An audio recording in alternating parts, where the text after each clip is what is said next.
கொலுசு சத்தம் எதுக்காக? கொலுசு ஏன் கட்டணும்? கொலுசு சத்தம் அதில் சலங்க கட்டிய கொலுசு அந்த காலத்தில் போடுவாங்க. ஏன்னா அவள் நடமாட்டத்தை மாமனார், மாமியார், கணவன், நாத்தனார் எல்லாரும் பார்த்துக்கிட்டே இருக்கணும். அவள் எங்கேயும் தெரியாமல் வெளியே போயிடக்கூடாது. அந்த சத்தம் கேட்டுக்கிட்டே இருந்தால் அவள் வந்து அடுப்படியில் இருக்கிறா அப்படின்னு தெரிஞ்சிடும், இல்லை தோட்டத்தில் இருக்கிறாங்கிறது தெரிஞ்சிடும்.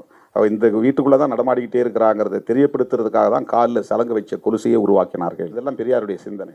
இப்படி சொல்லிக்கொண்டே போகலாம். மூக்குத்தி போடாத, அடக்க வேண்டிய காலைக்கு தான் மூக்கணாங்கயிறு, உன்னையும் அடக்குவதற்காகத்தான் மூக்குத்தி குத்துறாங்க, மூக்குத்தி போடாத. இதெல்லாம் புரட்சிகரமான ஒரு பார்வை. பெண்களை அடிமைப்படுத்துவதற்காக அந்தந்த காலகட்டங்களில் அவர்கள் உருவாக்கி கொண்ட பல உத்திகள். ஆனால் இவை எல்லாம் நியாயப்படுத்துவதற்கென்று ஒரு கருத்தியல் இருந்தது. அதுதான் முக்கியமானது. ஏன் இதை எப்படி பெண்ணே ஒத்துக்கிறாங்க? மருமகளை ஒடுக்குவதிலே மாமியாருக்கும் ஒரு பங்கு இருக்கிறது. அவளும் பெண், இவளும் பெண். அந்த பெண்ணே இன்னொரு பெண்ணை ஒடுக்குவதிலே, சுரண்டுவதிலே, அடிமைப்படுத்துவதிலே அவள் உடன்படுவதற்கு எது காரணமாக இங்கே இருந்திருக்கிறது?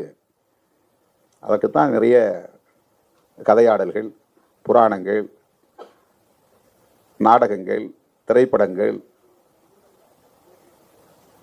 இவையெல்லாம் இடைக்காலங்களிலே உருவாக்கப்பட்டவை. பெண்ணே அதை ஏற்றுக்கொள்வது, பெண்ணே அதை நடைமுறைப்படுத்துவது என்கிற ஒரு நிலையை இந்த சமூகத்திலே உருவாக்கிவிட்டார்கள். அதற்கு ஒரு கருத்தியல்.